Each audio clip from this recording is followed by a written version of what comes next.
There is a video. It's 53 seconds long, and for over a decade, nobody has been able to agree on what it shows. A young woman stands inside an elevator, pressing multiple buttons before stepping back to wait. The doors don't close. She leans forward, looks into the hallway, checks left, then right, as if someone might be there. But no one appears. She steps back in, then out again, her movements becoming harder to read, unpredictable, uneven. At one point, she gestures outward, as if she's speaking to someone you cannot see.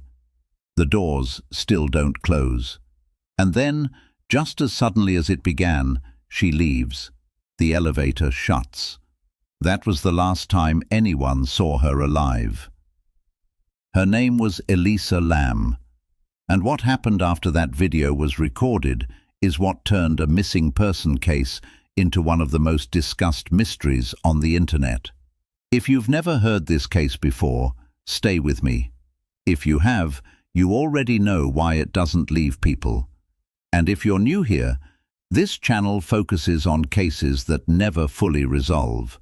Stories where the details don't collapse into a clean answer. Subscribe now if that's your lane, because this one never settled. Elisa Lam was 21 years old, a university student from Vancouver, traveling alone along the West Coast in early 2013. She documented everything: photos, writing, personal reflections. This wasn't just a trip, it was a process. She was actively thinking through her life, capturing it in real time. By all outward appearances, it was normal. Until it wasn't. She checked into the Cecil Hotel in downtown Los Angeles, a place known at the time for low-cost stays, long-term residence, and a complicated history that people still debate. Elisa was first placed in a shared room, but after complaints from other guests about her behavior, she was moved to a room by herself. That detail matters, because it suggests something may have already been off before she ever stepped into that elevator. On January 31, 2013, Elisa Lam disappeared. No checkout, no message, no contact. Her parents, who expected daily communication, noticed immediately. Within days, a missing persons case was opened. Police searched the hotel. They searched the surrounding area. Nothing. Days passed into weeks. Then the video was released. The elevator footage, the last confirmed sighting of Elisa Lam. It spread instantly, millions of views, endless replays, and one central question: what are we actually looking at? Because nothing about it feels ordinary. Not the pacing, not the reactions, not the way she seems to engage with the empty space outside the elevator. It doesn't look like someone waiting, it looks like someone responding. But again, there is no one there. Weeks later, something else happened. Guests inside the hotel began to complain about the water: low pressure, unusual color, a strange taste. Multiple reports reached the front desk. Maintenance was sent to investigate. They went to the roof, where the building's water tanks were located. One of them was open. Inside, they found Elisa Lam. Her body had been in the tank for weeks. Now the case changed, because the roof wasn't easily accessible. It required bypassing security measures, and the tanks themselves were not simple to open or enter without effort. And yet, there she was.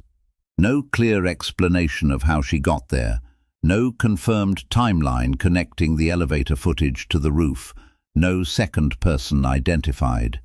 The official conclusion would later state accidental drowning, but that didn't resolve the questions people were asking. It didn't explain the video, it didn't explain the access, it didn't explain the sequence.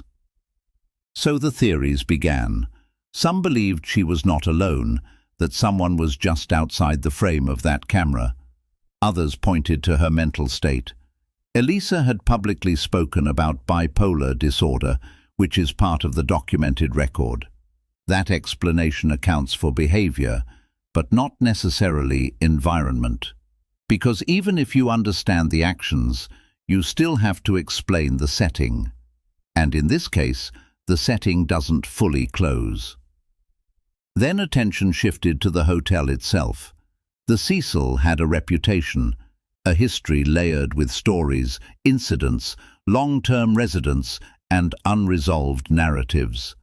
People began connecting patterns, drawing conclusions, filling gaps, because when a case leaves space, people will try to complete it.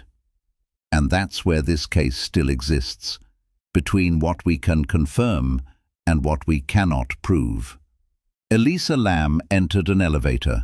She was recorded behaving in a way that millions still debate. She disappeared and was later found in a place that raises more questions than it answers. No single timeline has been publicly confirmed. No clean explanation removes every inconsistency, just a sequence of moments that don't fully align.